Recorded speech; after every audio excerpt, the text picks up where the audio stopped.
David Turner feels more like himself these days. Since he had spinal surgery last December, he can lift wood and drive his car, things he couldn't do this time last year.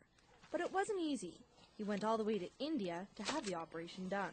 After living with severe chronic pain for 4 or 5 months and the extreme waiting list in Moncton to see a neurosurgeon, I had to do something because I had basically no quality of life at all. He read about surgical tourism, an organization based out of Vancouver that sends Canadian patients overseas to India. It's designed to help people like Turner get the care they need sooner.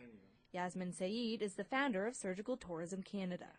We're certainly not trying to replace the Canadian health system. I am a supporter of a publicly funded healthcare system, and basically what we're trying to do is provide support to the existing health system by taking some of the patients off the wait list. And eventually what will happen is if the governments do cooperate and use services like ours, the wait list will go down eventually. Turner dipped into his lifetime savings to pay for it, costing him $17,000. That included his airfare, surgery, and food. It also covered his stay at a 5-star resort where he recovered before coming home.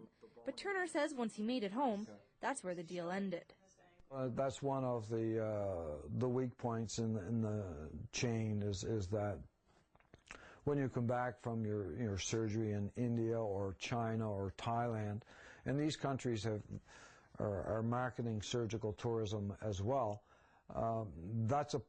can be a problem area, is follow-up after your surgical procedure.